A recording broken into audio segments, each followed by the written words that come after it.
As an archaeologist, I have witnessed countless ruins, unearthed countless secrets of history, and there is nothing unbelievable that I have not seen or experienced. Yet nothing could compare to that moment when I had to suppress my pain, pick up the phone, and tell my daughter-in-law that my son had just taken his last breath. On the other end of the line, amidst the sound of party music, she indifferently uttered a single sentence, a sentence I will carry with me until the day I close my eyes. Oh, so he finally died, huh? I am an archaeologist. After 40 years of pursuing my passion, buried deep in a research project classified under national security, I was finally granted permission. I had always imagined that the day I came home would be an outburst of joy, but as it turned out, that long-awaited moment was shadowed by a vague fear. I had been away for far too long. Throughout the years, my son Alex and I kept in touch through regular letters. He is now a grown man, a civil engineer. His work is demanding, but it provides him with a good income, enough for him and his wife to build a stable home and even save for the future. Sometimes, Alex would tuck a photograph into his letters, a radiant smile at a birthday party, or the two of them enjoying a weekend picnic, wishing I were there to share those happy moments with him. Each time I unfolded an envelope and saw his joyful face beside the woman he loved, an indescribable comfort swelled in my heart. I believed he had found a peaceful harbor, and my yearning to see him again burned even brighter, as though it were the reward for all those years apart. On the flight home, I closed my eyes and drifted back to the days when Alex was still a boy. A kind child, always diligent in his studies, always loving his family. When I first decided to join that archaeological project, my father fiercely opposed it, but Alex was different. He smiled, handed me a small brass hourglass, and said, "Go, Mom, but when the sand runs out, you have to come back." From then on, every time I thought of him, I would turn the hourglass over and remember those fleeting, blissful moments by his side. Now, as my feet touched the familiar soil, my heart raced, but the excitement quickly faded when the taxi turned onto my old street. The once cozy home, filled with laughter, was now cloaked in moss. The shutters had fallen, weeds choked the path. It looked more like an abandoned ruin than a family home. I was just about to step onto the porch, my trembling hand clutching the hourglass in my pocket, when a familiar voice called out from across the street. Mrs. Peterson, the longtime neighbor, hurried over. I froze. A chilling premonition ran down my spine. "Oh my, is that Helena? At last you've come back. Your son has been in the hospital for 2 weeks. You must go to him quickly." I nearly burst into the hospital, my breath ragged, my heart pounding as if it would shatter. But then I froze in the cold, white corridor lined with dozens of patient room doors. I had no idea where Alex was. Only one thought filled my mind. I must find my son. I grabbed hold of a passing nurse, my voice trembling. "Excuse me, Alex Vance, my son, where is he?" The nurse frowned slightly. "Alex Vance, the patient with terminal stomach cancer?" Then she pointed toward the far end of the hallway. "ICU, room number 3, but you need to go back to the desk and confirm family authorization before entering." I spun around, nearly running back to the reception desk. My hands shook violently as I fumbled in my pocket for papers, signing each blank box on the form. Every shaky stroke of the pen felt like tearing through the page. Once confirmed, I received the cold plastic visitor's badge in my trembling hand. When I returned and stood before the glass door of the ICU, I saw my son, Alex, lying there. His body was frail, his skin pale, tubes and IV lines and ventilators tangled around him. His chest rose and fell weakly, while the heart monitor steady but fragile. I stepped inside, moved closer, and placed my trembling hand over his cold one.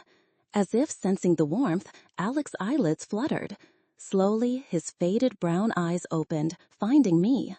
His lips quivered, and in a faint, broken whisper, he breathed, "Mom, you came back?" My heart clenched tight, but almost immediately his gaze dimmed. His body gave a faint shudder, then went limp.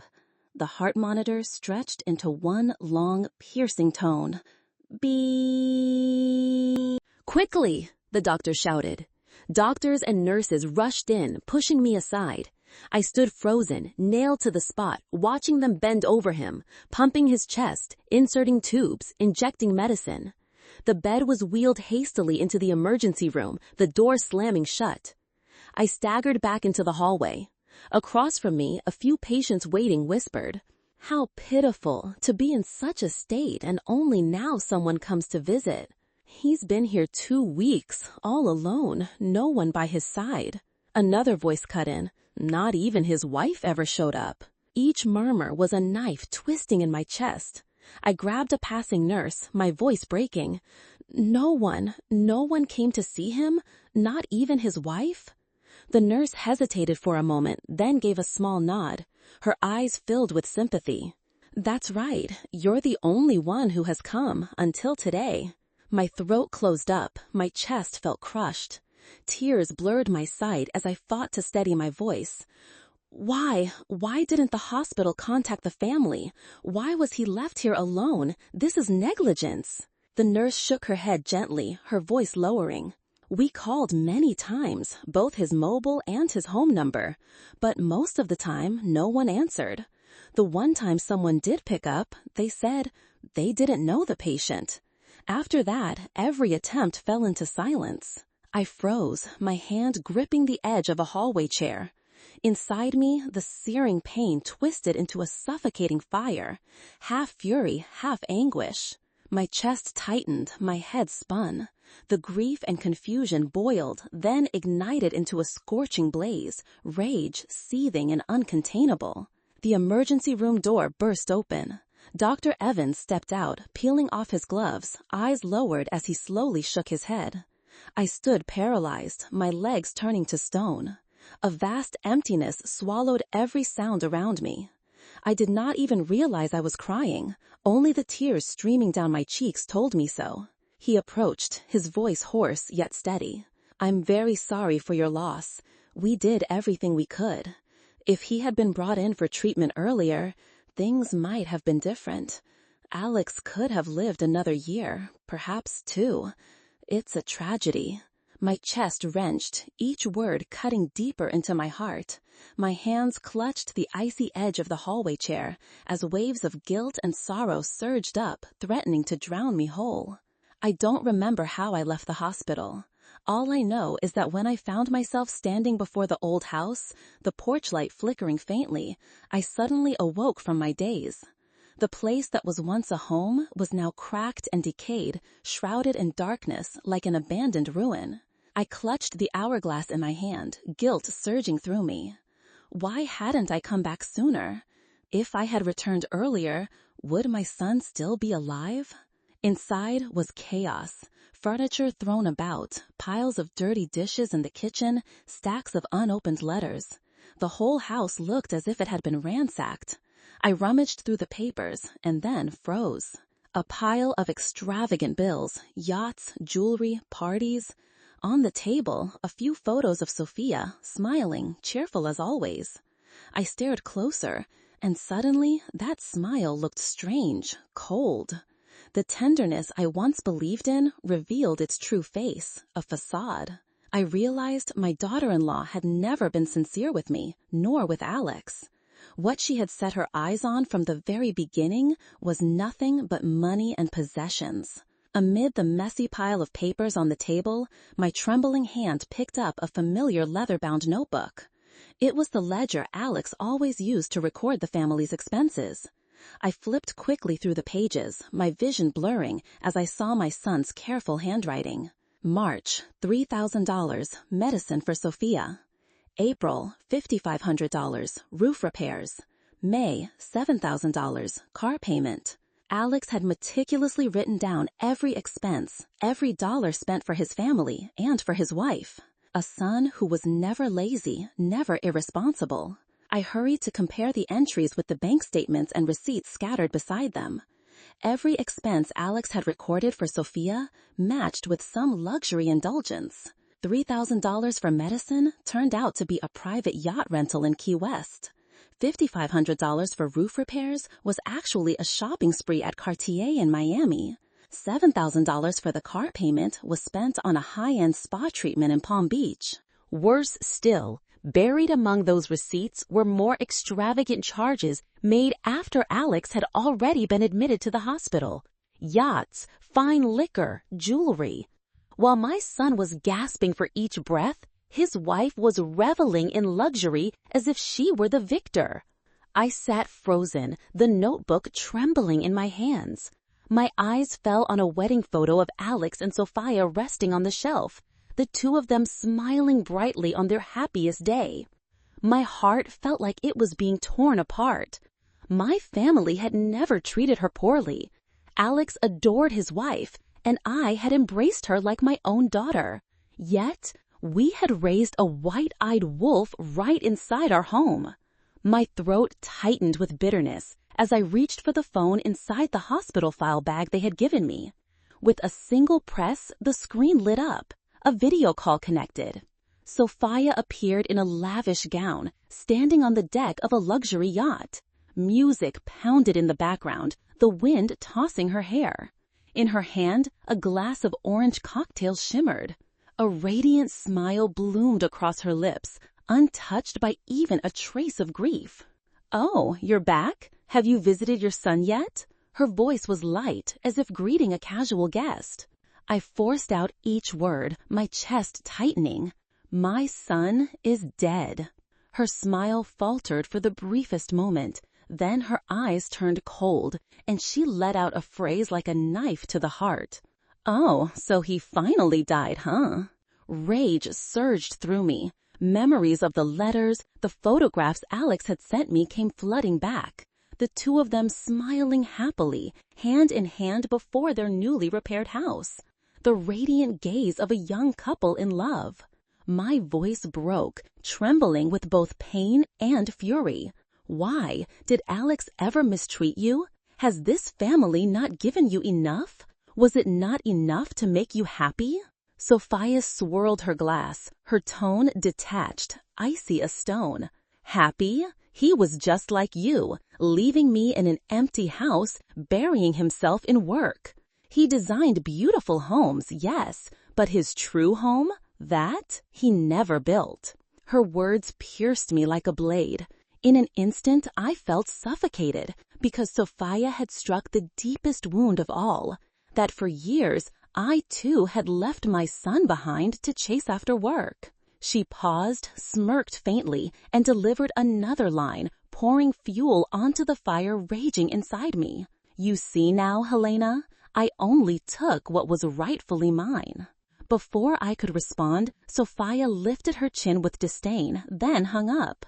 The screen went black, leaving only the echo of party music in my ears, mingling with the storm of guilt and fury rising violently within me. I clenched the hourglass in my hand. The sand kept falling, each grain striking like a blow to my heart. I tore through the house, from the desk drawers to the old filing cabinet in the bedroom. Bills, bank statements, and credit card records were scattered everywhere. I gathered them into piles, arranging them by date. The more I stacked, the heavier my heart grew. Everything my son had earned, every bit of wealth he worked for this family, was now nearly drained away by the very woman he loved and trusted. When I opened the bottom drawer of the desk, my hand touched a small iron box. Inside was a neatly wrapped folder. Within it lay medical reports clearly stating that Alex's illness had been ongoing and required early treatment. On top was a notarized document, a power of attorney that Alex had signed, designating me, his mother, as the one authorized to manage all his assets should he become incapable of doing so himself. I clutched that paper, my throat tightening. A question echoed in my head. Why did it come to this? Why did he know yet not seek treatment sooner? Beneath the reports was a printed record of text messages. One line blazed out at me. He left me alone in that house, no affection at all. So I took the material things. What's wrong with that? I'm his wife. Spending his money is my right. Besides, he won't live much longer anyway. I froze, my hands trembling so violently the page nearly slipped away. My chest constricted, torn between anguish and fury. A bitter truth resounded inside me. Alex had known what his wife was, yet he endured it in silence, still clinging to hope for a home. And when the illness grew worse, he placed his final trust in his mother, the one closest to him. He must have been so desperate then. I should have been by his side. The searing pain within me ignited into a blazing fire. I knew I could not allow this betrayal to bury everything Alex left behind. I could not let Sophia consume what remained of my son's legacy. The next morning, after a night spent nearly sleepless with Sophia's grotesque receipts and vile messages haunting my mind, I set out for Tampa. On the passenger seat beside me lay a thick folder stuffed with transaction records, each bill like a knife stabbing into my heart. In my jacket pocket, I kept Alex's notarized power of attorney, carefully protected, the final shield my son had entrusted to his mother. I knew exactly who I needed to find, the only person I trusted to see this done swiftly, Marcus Thorne, a former comrade, once a battlefield commander I had met during my archaeological work in New Mexico. After retiring from service, Marcus had moved into military financial management. In that position, his calls were always answered, and his paperwork was always handled without delay. Marcus's office carried the faint scent of old wood and freshly brewed coffee. When I stepped inside, he looked up. Surprise flickered in his eyes, but a warm smile still spread across his face. "Helena, it's been a long time. I take it this isn't just a casual visit, is it?" I placed the heavy folder onto his desk, opening it to the first yacht rental receipt. My voice trembled but remained resolute. All of these charges were made to Alex's account while he was lying in the ICU. This is the power of attorney Alex signed before I deployed on my last mission. Marcus, I need you to freeze everything, every account, every card, today. Marcus flipped through each page, his face darkening with every number he saw.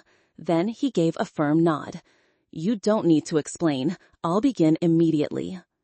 For the next 40 minutes, the room was filled with the clatter of keys and the rustle of papers. Marcus called one number after another, confirming cancellations, blocking transactions, freezing cards. I sat across from him, watching each movement as though witnessing a military operation unfold. At last, he slid a printed document across the desk toward me. "All accounts have been frozen, the linked cards canceled. The remaining balance has been transferred into a holding account under your name." I exhaled, perhaps for the first time truly breathing since standing at Alex's hospital bed. Marcus looked up, his eyes steady on me for a long moment before speaking softly. "Alex entrusted this to you, and now you've done what's right. Stay strong, because from this moment on, you're not just fighting for yourself, you're fighting for your son as well." I hadn't even left the parking lot when my phone screen lit up with a familiar name, Sophia. The first voice messages she hurled at me were filled with curses and threats, but only a few hours later, her tone shifted, softer, almost pleading. "Helena, I just need a little, only enough to cover a few things. We can work something out, can't we?" I switched the phone off. Not once in her words did she mention Alex's name. Outside, the Florida air was stifling, but inside the courthouse it was cold. The high ceiling amplified every rustle of paper, every whisper from the spectators. I sat at the plaintiff's table, my hands clasped tightly together, keeping myself steady. Beside me was David Chen, my attorney, with his neatly arranged files and his calm, steady face. Across from us sat Sophia. She adjusted her designer jacket slightly, leaning in to whisper to her lawyer, a sleek man in a glossy gray suit, his face smooth and oily. When the judge announced the session open, David rose, his voice deep and firm. He began laying out Alex's condition, his admission into the ICU, 2 weeks without a single visit. The courtroom fell silent as David displayed one receipt after another, each bank statement projected clearly for all to see. Then he pointed to the large screen behind us. A message appeared in stark black and white. Might as well enjoy his money, he won't last long. The room erupted, gasps, whispers rippling through the gallery. I saw Sophia stiffen slightly, though she forced a faint, brittle smile. But David pressed on. He played an audio recording of Dr. Julian Evans' testimony. The doctor's voice rang out, calm yet unyielding. If he had received proper care in time, Alex could have lived another 1 or 2 years, but he was left neglected. Sophia's lawyer rose then, his tone oily and assured. These are marital assets. My client had every legal right to use them. Mrs. Helena's actions are nothing more than the desperation of a grieving widow. I felt my blood surge. Those words had nothing to do with truth. They only laid bare Sophia's indifference and her brazen shamelessness. The judge leaned forward, eyes fixed on the thick stack of files. He spoke slowly, each word deliberate and precise. Based on the clear evidence of financial abuse, the abandonment of the deceased during a critical illness, and the credible testimony of the physician, this court rules. He paused, then his voice rang out, echoing through the chamber. All assets belonging to Alex Vance are hereby frozen. Temporary control of the estate is granted to Helena Dane. Sophia Vance is prohibited from accessing any assets or funds until further order of this court. The gavel struck, sharp, decisive, like the closing line of a long-delayed verdict. Sophia shot to her feet, her face flushed red, screaming shrilly, "You'll regret this, Helena. You and your son are the same, abandoning family. You can't do this to me. Everything is mine." 2 security officers moved in at once, seizing her arms and dragging her out, though she still turned her head to hurl one last venomous glare at me, her eyes brimming with hatred. I sat still, my hands clenched tightly together. Inside me, the ruling felt like an immense weight had finally been lifted. But I knew well, this was not the end. A long road still lay ahead, to turn Alex's pain into something meaningful, and to find some way to mend the regret that consumed me. I could not allow Alex's life to be reduced to a few numbers in an account, to cold bank statements and hollow balances. Those figures represented years of hard work, the blood and sweat of my son. Thinking of that, I knew I had to transform Alex's legacy into something more meaningful. I began reaching out to the local hospital and filed to establish a nonprofit organization called the Alex Fund. Its mission was clear: to provide financial support for cancer patients abandoned by their families or without the resources to fight. My private grief became a driving force, a well of strength to bring hope to others. This would be the human legacy Alex left behind for the world.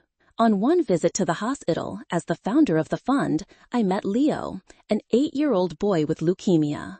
A worn baseball cap covered his head, his sun-kissed face lit by bright, resilient eyes. He had no family left to stand beside him. Yet when he saw me, Leo smiled, his laughter ringing pure as morning light. He ran up, clasped my hand, and whispered, "You'll stay and play with me, won't you?"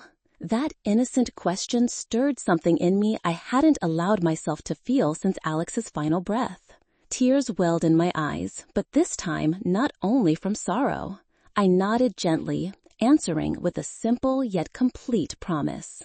I will stay. The Alex Fund quickly covered the costs of Leo's treatment, and little by little, my once silent home began to change. The boy's laughter slipped into every corner, softening the silence. We painted the small room a bright shade of blue, Leo's favorite, planted tomatoes, basil, and marigolds in the garden, shared dinners, lively conversations, sometimes even an old song of Alex, brought both comfort and longing. Leo did not erase the memory of my son, but his presence wove past and present together, not in conflict, but in quiet companionship. One afternoon, I walked with Leo along the shoreline. The sunset burned red across the horizon, waves lapping gently at our feet. In my hand was Alex's old hourglass. Together, Leo and I let it go.